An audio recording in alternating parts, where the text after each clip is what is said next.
this particular video, we are going to learn about the phase comparison pilot relaying scheme. Fine. So in the previous lecture, we had been discussing about the types of units and pilot wire scheme. So in this particular video, we are going to learn about the phase comparison pilot relaying scheme and how it is to be done. That we will discuss.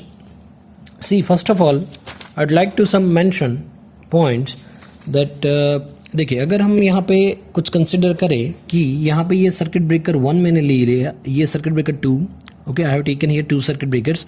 As you can see this is the bus A, this bus B, this is the sending and receiving end. Okay, these two buses are connected and this is the transmission line. This is the transmission line.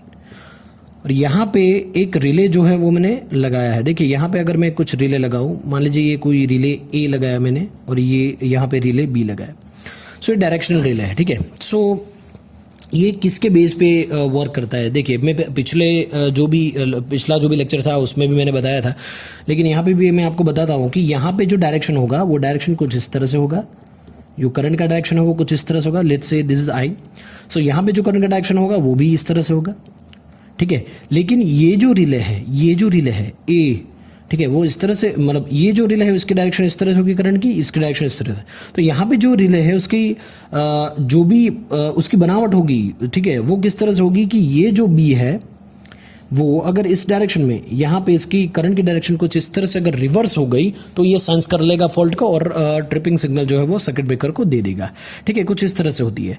लेकिन देखिए इस method में क्या होगा? In this method phase difference between fault currents at both ends are compared for making decision. दोनों side के end के current को हम कंपेयर करेंगे और उसके बाद ही डिसीजन लेंगे कि वहाँ पे ट्रिप करना है या नहीं करना है, ठीक है. देखिए यहाँ पे अगर कोई इंटरनल फॉल्ट हुआ, देखिए मान लीजिए पहले एक्सटर्नल फॉल्ट है, देखिए ये एक्सटर्नल फॉल्ट. अगर यहाँ पे कोई फॉल्ट हुआ तो आपका CT जो है वो तो यहाँ पे लगा हुआ है, ठीक है ना, दोनों. तो ये प्रोटेक्टेड जोन तो यहाँ है इन दोनों के बीच में. तो ये दोनों CTs यहाँ पे लगे हैं. एक्सटर्नल फॉल्ट अगर हुआ तो इसकी डायरेक्शन जो है वो इस तरह से होगी, ये करंट डायरेक्शन इस तरह से होगी और इसकी डायरेक्शन भी इस तरह से होगी. तो दोनों के अंदर कोई भी डिफरेंस नहीं हो रहा है. तो यहाँ पे देयर इज नो डिस्प्लेसमेंट और you can say difference, phasor difference at all. So that's why relay आपकी जो है वो इन ऑपरेटिव कंडीशन में रहेगी, ठीक है. क्योंकि ये डायरेक्शन तो इस तरह ये सेंस कर रहा है, ठीक है. ए रिले सेंस कर रहा है लेकिन बी रिले सेंस नहीं कर पाएगा. अगर बी रिले सेंस नहीं कर पाएगा तो यहाँ पे हमने एंड गेट लगाया है तो इसका इनपुट होगा 1 और ये होगा 0. यहाँ पे भी होगा 1 और 0. पिछले लेक्चर में मैं बताया था. तो ये ट्रिपिंग सिग्नल इसको नहीं भेज सकता. लेकिन अगर कोई इंटरनल फॉल्ट यहाँ पे क्रिएट हुआ तो इंटरनल फॉल्ट की वजह से क्या होगा? इसकी डायरेक्शन इस तरह से है और इसकी डायरेक्शन रिवर्स हो जाएगी. सो करंट की डायरेक्शन रिवर्स होने की वजह से यहाँ पे फेज कंपेरिजन, अरे बोल सकते हैं कि हम यहाँ पे डिफरेंस क्रिएट हुआ, ठीक है. सो वो डिफरेंस, फेज डिफरेंस की वजह से आपकी रिले जो है वो सेंस कर पाएगी, ठीक है. ये डायरेक्शन इस तरह से और ये डायरेक्शन इस तरह से, हम पिछले लेक्चर में मैंने बताया था, ठीक है. सो इसी वजह से ये डायरेक्शन अगर ये इस तरह से होगी तो आपकी रिले जो है ऑपरेट कर जाएगी. आप देख सकते हैं यहाँ पे, अगर मैं समझाने की ट्राई करूँ. सो अगर ये डायरेक्शन यहाँ पे इस तरह से है, एक्सटर्नल फॉल्ट अगर यहाँ पे क्रिएट हुआ, देखिए यहाँ पे एक्सटर्नल फॉल्ट अगर क्रिएट हुआ तो ये जो डायरेक्शन है वो इस तरह से है, इसकी डायरेक्शन जो है वो इस तरह से डायरेक्शन है, ठीक है. तो वहाँ पे कोई जो है सिग्नल यहाँ ये सेंस करेगा तो ये सिग्नल जो है डायरेक्शन रिले, यहाँ पे एक सिग्नल वो सेंड करेगा, ये यहाँ पे एक सेंड करेगा, दूसरा यहाँ पे सेंड करेगा. सो एक जो है वो इसके थ्रू, देखिए यहाँ पे एक सिग्नल जाएगा वो इस तरह से जाएगा. एक्सटर्नल फॉल्ट के लिए बता रहा हूँ आपको, ठीक है, इस तरह से. तो ये रिसीव करेगा, ठीक है. तो यहाँ पे तो 1 आ चुका है, यहाँ पे भी, यहाँ पे देखिए ये 1 आ चुका है. लेकिन ये रिले जब ऑपरेट कब करेगी? यहाँ पे अगर ये दूसरी कंडीशन में यहाँ पे 1 आएगा तो, लेकिन यहाँ पे ये रिले सेंस नहीं कर रहा है, ठीक है. ये रिले एक्सटर्नल फॉल्ट के अंदर है, द डायरेक्शन इस तरह से, ये सेंस नहीं कर रहा है. तो इसका मतलब यहाँ पे आएगा 0, यहाँ पे भी आएगा 0, क्योंकि यहाँ से तो ये ट्रांसफर नहीं हो रहा है ना सिग्नल, ठीक है, एक ही साइड से आ रहा है. तो इस केस में आपकी रिले ऑपरेट नहीं करेगी. लेकिन अगर ये इंटरनल फॉल्ट हुआ, यहाँ पे अगर कोई इंटरनल फॉल्ट हुआ है तो क्या होगा कि ये एक सिग्नल तो ये सही जा रहा है, दूसरा सिग्नल ये देखिए यहाँ पे इसकी डायरेक्शन इस तरह से हुई, ये डायरेक्शनल जो रिले है उसकी, ये डायरेक्शनल रिले की अभी क्या होगी? इस तरह से ये रिवर्स हो जाएगी. पहले ये थी ना, पहले ये थी, अभी डायरेक्शन किस तरह से? ये इस तरह से हो गई. तो यहाँ से अगर इस तरह से हो गई तो वहाँ पे ये एक जो सिग्नल है यहाँ पे जाएगा, दूसरा सिग्नल यहाँ पे जाएगा. तो ये जो है वो 1 हो जाएगा. तो ये 1 जो है यहाँ पे एंड गेट को मिलेगा और यहाँ से कोई एक सिग्नल जाएगा, वो सिग्नल कुछ इस तरह से यहाँ पे रिसीवर को मिलेगा इस साइड की रिले में, ठीक है। सो यहाँ पे 1 आएगा, तो 1 1 इक्वल टू 1, यहाँ पे भी 1, तो ये जो है इंटीग्रेट करेगा और कंपेयर करके यहाँ पे सर्किट ब्रेकर को ऑपरेट कर दिया, ठीक है। तो ये बेसिक स्कीम थी, ठीक है। So for external fault direction of B is not reversed, fine. So the direction of the current is opposite, so the waveform for the current wave, देखिए यहाँ पे अगर मैं वेवफॉर्म ड्रॉ करूँ या फिर देखिए ये जो है वो सर्किट इस तरह से कुछ है, इंटीग्रेटर की सर्किट है, इस तरह से आप देख सकते हैं, ठीक है। बताता हूँ मैं बाद में कि इसकी जो है वो अहमियत क्या है। देखिए एक्सटर्नल फॉल्ट हुआ है, सो हम देख सकते हैं कि इनिशियली इट इज नेगेटिव। देखिए यहाँ पे जो है ये रेफरेंस के तौर पर मैंने ले लिया, ठीक है, रेफरेंस के तौर पे। तो end A current for internal as well as external fault, internal और एक्सटर्नल फॉल्ट के रेफरेंस जो है, मतलब ये जो इंटरनल फॉल्ट या एक्सटर्नल फॉल्ट कुछ भी हुआ, तो एंड ए साइड से जो करंट यहाँ पे पास हो रहा है, एंड ए साइड से जो करंट यहाँ पे पास हो रहा है बी में, वो करंट मैंने ड्रॉ किया है, यहाँ पे ये ड्रॉ है, ठीक है। ये इस तरह से मैंने कुछ ड्रॉ किया है। लेकिन अगर हम देखें, सो अगर मैं बात करूं, इसको मुझे क्या करना होगा, मॉड्यूलेट करना होगा। तो यहां पे जो है ये मॉड्यूलेट मैंने किया, ठीक है। सो मॉड्यूलेट अगर मैंने किया तो ये हमें पता है कि जो भी मॉड्यूलेटेड कैरियर सिग्नल होता है वो पॉजिटिव हाफ साइकिल में ही ट्रांसमिट हो सकता है। तो ये जो इस केस में पॉजिटिव जो है वो पॉजिटिव केस में ही आपका देखिए ये ट्रांसफर हो रहा है, ठीक है। अब देखते हैं कि ये जो एक्सटर्नल फॉल्ट है, तो एक्सटर्नल फॉल्ट के अगर ये देखिए मुझे अगर ये मॉड्यूलेट है, ये मुझे डीमॉड्यूलेट करना पड़ेगा। तो डीमॉड्यूलेट अगर मैं करूं तो डीमॉड्यूलेट जो है वो रेक्टेंगुलर फॉर्म में होगा। ये देखिए रेक्टेंगुलर वेव जो है उसमें मैंने कन्वर्ट कर दिया है अभी, ठीक है। सो एंड अगर देखें कि ये जो सिग्नल है, देखिए यहां तक तो ठीक है, लेकिन ये जो सिग्नल है, ये करंट यहां पे अगर जो है वो यहाँ पे ट्रांसफर होके इस तरह से यहाँ पे रिसीवर में आ रहा है, ये इस साइड रिसीविंग एंड साइड पे आ रहा है, तो वो सिग्नल जो होगा वो किस तरह से होगा। So initially it is negative, ये जो है नेगेटिव होगा, and it will be positive again. So that means when there is a positive half cycle on relay A, then the relay B will sense and it will be in the negative half cycle, so because it is having some reverse direction, fine. So देखिए यहाँ पे अगर कोई ये देखिए ये जो है कुछ इस तरह से होगा, ये जो कुछ इस तरह से, ठीक है। सो ये जब पॉजिटिव है, ये एंड ए साइड है, यहाँ पे एंड ए के साइड जो भी होगा जो भी करंट है ये इसकी वेव है, और ये जो है एंड बी का करंट है एक्सटर्नल फॉल्ट के लिए, तो ये जो है नेगेटिव में होगा। सो आप देख सकते हैं ये है पॉजिटिव, ये है नेगेटिव। तो अगर इसका मैंने मॉड्यूलेट किया तो इसका भी मैं मॉड्यूलेट करूंगा तो कहाँ मिलेगा, देखिए तो ये जो है यहाँ पे मिल रहा है, लेकिन इसका जो है मॉड्यूलेट वो यहाँ पे मिल रहा है। सो इसका जो मॉड्यूलेट है वो मुझे यहाँ पे मिल रहा है, और इसका जो मॉड्यूलेट था वो यहाँ पे मिल रहा है। सो अगर आप देख सकते हैं this is not coincide, fine, it has to be coincide but this is not coincide here. आप देख सकते हैं कि यहाँ पे जो करंट कैरियर करंट था वो इस तरह से मॉड्यूलेट हो रहा है, और यहाँ पे ये अलग से मॉड्यूलेट हो रहा है, और ये यहाँ पे अलग से मॉड्यूलेट हो रहा है। तो अगर मैं कोइंसाइड देखूं, there will be no coincide though, so there will be no output at all. So this signal is generated by, this is modulated carrier sent by AND A for internal as well external fault.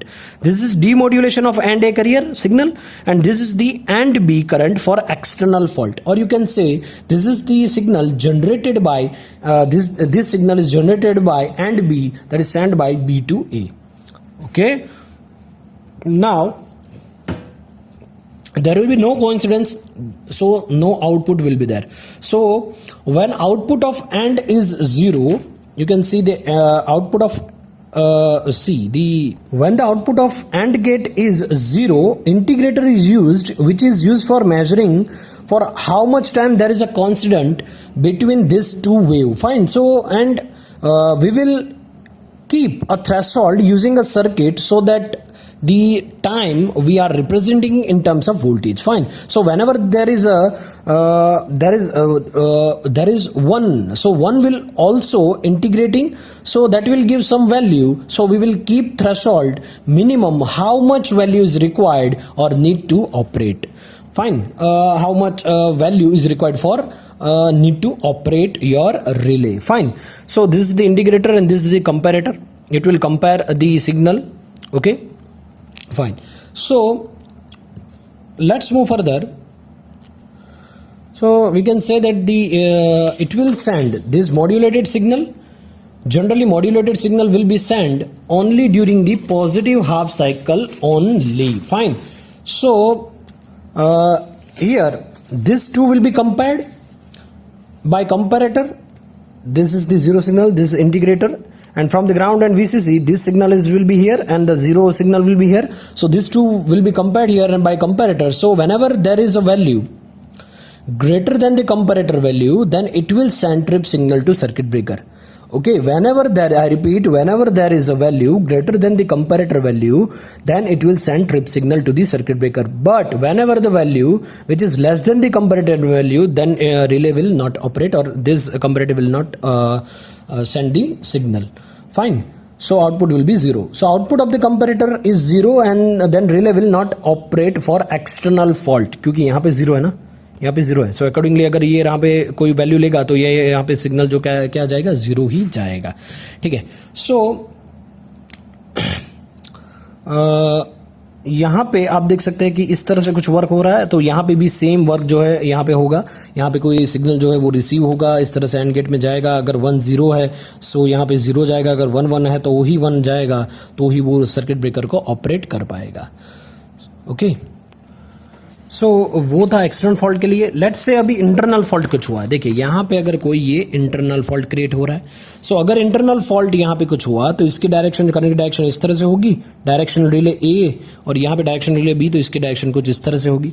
सो यहाँ पे जो आपको input मिलेगा वो क्या होगा, 1 1 होगा, क्योंकि देखिए यहाँ पे अगर ये डायरेक्शन इस तरह से है तो ये डायरेक्शन रिले एक सिग्नल यहाँ पे भेजेगी, एक सिग्नल यहाँ पे जाएगा और एक यहाँ पे जाएगा. तो यहाँ पे ये 1 आया और ये जो है वो ट्रांसमिट करेगा इस ट्रांसमिशन लाइन के थ्रू दूसरे एंड पे जो भी रिले यहाँ पे लगी है, तो वहां पे एक रिल और एक यहाँ पे 1 आया. ठीक है. और ये जो डायरेक्शन इसकी इस तरह से होगी तो ये भी कुछ जनरेट करेगा, तो ये 1 सिग्नल जाएगा और ये 1 सिग्नल यहाँ पे, और ये ट्रांसमिट होता हुआ यहाँ से आएगा और रिसीव होगा यहाँ पे. सो यहाँ पे 1 1, तो ये यहाँ पे होगा आपका 1 और रिले आपकी ऑपरेट कर जाएगी. ये था इंटरनल फॉल्ट के अंदर. देखिए अगर मैं देखूं ये जो पर्टिकुलर एक्सटर्नल फॉल्ट के लिए था, अभी इंटरनल फॉल्ट के लिए अगर मैं देखूं तो कुछ इस तरह से मिलेगा मुझे. देखिए इंटरनल फॉल्ट के लिए था क्या था, तो ये जो है वो 20 मिली सेकेंड है. क्या है, 20 मिली सेकेंड है. तो आप देख सकते हैं हमारी फ्रीक्वेंसी जो है क्या है, 1/50. हम देख सकते हैं ना 1/50. So corresponding to that we are getting here 10 millisecond. So यहाँ पे जो है ये हमें मिला है end A current for internal as well external fault. दोनों फॉल्ट के लिए, इंटरनल फॉल्ट के लिए भी एक्सटर्नल फॉल्ट के लिए भी, ये जो हमें रेफरेंस के तौर पे लिया है. इसको अगर मैं मॉड्यूलेट करूं करियर फ्रीक्वेंसी, ठीक है. So modulated carrier sent by end A for internal as well external fault, दोनों फॉल्ट के लिए यही सिग्नल वो ट्रांसमिट करेगा. ठीक है. तो उसको अगर मैं डीमॉड्यूलेट करूं एंड ए करियर को, तो कुछ इस तरह से रेक्टेंगुलर शेप में मुझे मिलेगा. ठीक है, यहां तक ठीक है. उसके बाद इंटरनल फॉल्ट के लिए इसकी डायरेक्शन जो इस तरह से होगी, एक्सटर्नल फॉल्ट के लिए इस तरह से थी, इस तरह से थी. ठीक है, इस तरह से थी. इंटरनल फॉल्ट के लिए इस तरह से हो गई है. तो अभी क्या होगा कि ये जो डायरेक्शन है वो रिवर्स हो गई, डायरेक्शन अभी रिवर्स हो गई. तो क्या होगा, ये जिस तरह से बिहेव करेगा इस तरह से ये भी बिहेव करेगा. तो यहां पे अगर ये पॉजिटिव है तो ये भी पॉजिटिव आएगा, और ये नेगेटिव है तो यहां पे नेगेटिव. तो इस तरह से साइकिल चलती रहेगी. So this is the end B current for internal fault. तो देख सकते हैं आपकी सेम ही कंडीशन आएगी, कोइंसाइड. ठीक है, देखिए ये भी कंडीशन सेम, ये कंडीशन सेम, ये कंडीशन सेम, ये यहां पे और ये यहां पे. So this is the signal modulated carrier sent from end B and received at end A for internal fault. Fine. And this is the demodulated and B carrier available at and A. ये signal जो है वो कौन सा signal है, ये है demodulated signal end B carrier available at end A. ठीक है, ये एंड ए पे अवेलेबल है जो कि बी ने सेंड किया है. और ये जो है वो है coincide period pulse obtained by ending 3 and 4. देखिए 3 ये जो है इस तरह से. तो दोनों का जो भी कॉइंसाइड मिलेगा, इन दोनों का जो भी कॉइंसाइड मिलेगा एंडिंग का, वो क्या होगा 1 1. तो ये जो इसका आउटपुट होगा वो भी 1 होगा. सो ये जो है अप्रोक्सीमेटली जो है वो 10 मिली सेकेंड, क्योंकि हमारी फ्रीक्वेंसी 1/50 है तो correspondingly we will get here 10 millisecond. So 10 millisecond के लिए जो है वो इस तरह से कुछ हमें सिग्नल मिलेगा, इस तरह से करियर सिग्नल मिलेगा. सो इसका मतलब क्या हुआ कि ये जो 10 मिली सेकेंड के लिए ऑन रहेगा फिर से ऑफ रहेगा, ये 10 मिली सेकेंड के लिए ऑन रहेगा फिर से ऑफ रहेगा. ठीक है, इसका मतलब ये हुआ कि यहाँ पे अगर डायरेक्शन ये देखिए यहाँ पे 1 1 है तो आपका आउटपुट क्या होगा 1 होगा, लेकिन ये 1 आउटपुट कब तक रहेगा 10 मिली सेकेंड के लिए रहेगा, फिर से ऑफ हो जाएगा, फिर से 10 मिली सेकेंड के लिए ये आपका 1 आउटपुट रहेगा। ठीक है, अभी क्या होगा कि यहाँ पे 1 1 है इंटरनल फॉल्ट के लिए, सो ये 1 सिग्नल यहाँ पे एंड गेट पे यहाँ पे आएगा इंटीग्रेटर पे, so integrator will integrate corresponding to 10 millisecond of voltage that is generated, fine, and it will be compared against threshold as this integrator output is greater than threshold, so output of the comparator will be 1, and this one will fed to the circuit breaker 1, this circuit breaker, and your relay circuit breaker will operate. So the relay at both the side will trip simultaneously in this particular case. So simultaneously अगर ये trip होता है तो इसका advantage क्या है, हमें पता है कि ट्रांजिएंट फॉल्ट अगर वहां पे कभी हो रहा है तो ट्रांजिएंट फॉल्ट के लिए हम अगर लोअर मीडियम ट्रांसमिशन लाइन है तो वहां पे हम 3 रिक्लोजर जो है वो सक्सेसफुली हम कर सकते हैं। ठीक है, so we can go for a reclosure because deionisation process will be at a faster rate in this particular scheme, fine. So this is for the ideal case. See, ये जो है वो ideal case है। क्यों ideal case है? क्योंकि in this case we are assuming that the phase shift between the current in the both sides are zero. देखिए यहाँ पे जो करंट आ रहा है वो और यहाँ पे जो करंट है वो दोनों के अंदर फेज शिफ्ट है वो क्या है, जीरो है, हम ऐसा एज्यूम करके चल रहा है, ये आइडियल केस है। ठीक है, so the phase shift between the current is assuming here zero, so both side will be zero, but in practice that is not the case. Coincidence period of the 10 millisecond is for 50 hertz signal. Here you can see coincidence period होगा, देखिए ये जो है 10 मिली second है तो correspondingly अगर हमारी frequency 1/50 है तो 10 मिली सेकंड हमें मिलेगा यहाँ पे। So ideally phase difference is 0 for external fault. I repeat, ideally क्या होगा, आइडियली फेज डिफरेंस जो होगा, ठीक है, वो एक्सटर्नल फॉल्ट के लिए 0 होगा, ये दोनों करंट के बीच में, ये जो करंट यहां पे आ रहा है वो और ये जो करंट यहां पे आ रहा है वो, ठीक है। सो फेज डिफरेंस क्या होगा, वो 0 होगा। लेकिन अगर हम देखें कि फॉर इंटरनल फॉल्ट के लिए जो है वो करंट की डायरेक्शन रिवर्स हो जाएगी, ठीक है, क्या हो जाएगी, करंट डायरेक्शन इसकी रिवर्स हो जाएगी, ठीक है। सो इसकी वजह से जो है क्या होगा, फेज डिफरेंस क्या हो जाएगा हमारा 180, क्योंकि दोनों की डायरेक्शन क्या है इस तरह से। एक्सटर्नल फॉल्ट है, देखिए तो ये इंटरनल फॉल्ट है तो इसकी डायरेक्शन देखिए ये ऑपोजिट हो गया तो 180 डिग्री हो गया, एंड एक्सटर्नल फॉल्ट तो इस तरह से है, ठीक है, तो इसका डिफरेंस जो हो जाएगा वो 0 हो जाएगा। ये आइडियल कंडीशन है। आइडियल कंडीशन के अंदर phase difference is 0 for external fault and 180 degree for internal because current direction is reversed, ये हमें पता है, ठीक है। सो देखिए कि हम प्रैक्टिस में, इन प्रैक्टिस इट इज, हम कह सकते हैं 180 प्लस और minus 30 degree for internal faults due to, देखिए यहां पे जो है प्लस और माइनस 30 डिग्री की फेज शिफ्ट आती है प्रैक्टिकल कंडीशन के अंदर, ठीक है, दोनों करंट के बीच के अंदर प्लस और माइनस 30 डिग्री फेज शिफ्ट आती है। क्यों आती है भाई?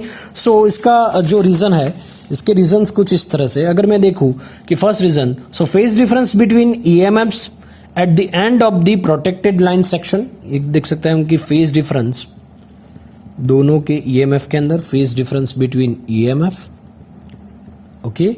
सेकेंड वन जो होगा वो होगा एरर्स प्रोड्यूस्ड बाय सीटीज, जो भी सीटीज की एरर्स होगी वो एरर्स ऑफ सीटीज, उसके कारण भी फेज शिफ्ट आ सकता है करंट के बीच में। थर्ड वन अगर मैं देखूं तो through current being added to the fault current at one end and that is subtracted at the other end, fine. उसके बाद अगर मैं देखूं तो एक हो जाएगा phase shift that is caused by transmission line capacitance. देखिए ट्रांसमिशन लाइन कैपेसिटेंस जो है वो भी बहुत ही ज़्यादा इफेक्ट करेगा, वो 10 डिग्री जितना एंगल जो है वो अप टू 10 डिग्री जो है उतना फेज शिफ्ट आपको देगा वहाँ पे, ठीक है। उसके बाद अगर मैं देखूँ कि propagation time of carrier signal to travel from one end to another end, ठीक है, ये मैं देख सकता हूँ कि प्रोपोगेशन टाइम अगर मैं देखूँ, propagation time of carrier signal, ठीक है, कैरियर सिग्नल को ये यहाँ पे ट्रांसमीटर और ये रिसीवर है एक साइड का, यहाँ पे ट्रांसमीटर रिसीवर, तो यहाँ से यहाँ तक यहाँ पे ट्रैवल करना होगा, यहाँ से यहाँ तक ट्रैवल करना होगा। तो ये इन बिटवीन जो है वो काफ़ी जो है वो टाइम जा सकता है, ठीक है। सो मतलब टाइम सेकंड्स में ही जाएगा, माइक्रो सेकंड्स में, लेकिन वो टाइम तो जाएगा ही ना। सो यहाँ पे जो है वो हमको मिलेगा अप टू 0.06 डिग्री पर किलोमीटर। देखिए पर किलोमीटर है, ये 0.06 डिग्री पर किलोमीटर का हमें फेज एंगल देखने को मिलेगा दोनों करंट के बीच में, ठीक है। देखिए इन सभी को मिला दीजिए तो प्रैक्टिकली हमें 30 डिग्री जो है वो प्लस और माइनस 30 डिग्री का फेज डिफरेंस देखने को मिलेगा। देखिए अब कैसे मैं इसको आपको समझा दूं। देखिए 30 डिग्री फेज शिफ्ट के लिए for 30 degree phase shift, for 30 degree phase shift अगर मैं देखूं, so coincide period will be like this. देखिए कॉइंसाइड पीरियड अगर मैं देखूं, सो ये देखिए ये कुछ इस तरह से, ये दोनों पॉजिटिव में थी, ठीक है। अगर मैं इस तरह से देखूं,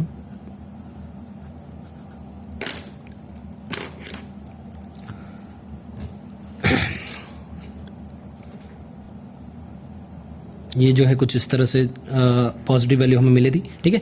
तो ये पर्टिकुलर जो रेक्टेंगुलर वेव है, अगर ये हमने देखा था कि देखिए ये अगर मान लीजिए 30 डिग्री है, मान लीजिए कि ये जो है पर्टिकुलर वेव एक करंट के डायरेक्ट मतलब ये है, दूसरा जो करंट मैं अगर ड्रॉ करूँ 30 डिग्री फेज शिफ्ट देते थे, ये 30 डिग्री, तो 30 डिग्री कुछ इस तरह से मिलेगा मुझे, ये मिलेगा, और 30 डिग्री यहाँ से तो इस कुछ इस तरह से। तो आप देख सकते हैं कि यहाँ पे और ये यहाँ पे और ये यहाँ पे, तो ये देखिए आपकी यहाँ से यहाँ तक और ये यहाँ से यहाँ तक, मतलब जो भी ये जोन, मतलब ये अगर मैं आपको दिखाऊं शेडेड पोर्शन में, देखिए ये जोन पर्टिकुलर ये जोन में, तो यहाँ से यहाँ तक ही, यहाँ से यहाँ तक ही हमें कॉइंसाइड मिल रहा है, तो ही अपना आउटपुट जो है वो 1 मिल रहा है हमें। तो ये देखिए यहाँ पे ये फेज डिफरेंस हमें क्रिएट कर रहा है, मतलब मिल रहा है। तो देखिए कि यहाँ पे अगर मैं देखूँ ये कितना मिलेगा, देखिए 180, अगर इंटरनल फॉल्ट है तो 180 माइनस 30 डिग्री, ये हमें बात यहाँ पे जो है वो यहाँ पे सब्ट्रैक्ट करना पड़ता है। देखिए तो 180 माइनस 30 डिवाइड बाई 180 इनटू आपका जो भी फ्रीक्वेंसी है वो क्या है 1/50, so that will give me 16.67 millisecond. तो आप देख सकते हैं कि ये जो हमें 30 डिग्री का फेज शिफ्ट मिल रहा है उसके वजह से जो हमें टाइम डिले मिल रहा है वो मिल रहा है हमें 16.67 मिली सेकेंड जो है हमें मिल रहा है इंटरनल फॉल्ट के लिए। लेकिन अगर मैं बात करूँ एक्सटर्नल फॉल्ट की, ठीक है, सो एक्सटर्नल फॉल्ट के अंदर क्या होता है, एक्सटर्नल फॉल्ट के अंदर 30 डिग्री फेज शिफ्ट और 180 और उसके बाद जो है 150, ठीक है। सो अगर मैं देखूँ तो वो हो जाएगा वहाँ 3.33 मिली सेकेंड होगा, क्या होगा 3.33। So we can set the threshold value between 3.33 millisecond to 16.67 millisecond, इसके बीच में हमें थ्रेशोल्ड वैल्यू जो है वो सेट करनी पड़ेगी, ठीक है। तो ये 30 डिग्री जो फेज शिफ्ट मिल रही है तो इसके कारण जो भी हमें थ्रेशोल्ड वैल्यू रखनी पड़ेगी वो इस तरह से कुछ रखनी पड़ेगी 3.3 मिली सेकेंड से 16.67 मिली सेकेंड, ठीक है। अब देख सकते हैं यहाँ पे अगर 30 डिग्री शिफ्ट है, ठीक है, तो ये 180 है, सो 180 अगर मैं माइनस 30 कर तो ये कितना होगा 150 होगा, तो ये पूरा जो पोर्शन है वो 150 का कहलाएगा, ठीक है। सो ये जो है फेज शिफ्ट जो है वो काफ़ी दिक्कत जो है वो ला सकती है, ठीक है। Okay, thank you.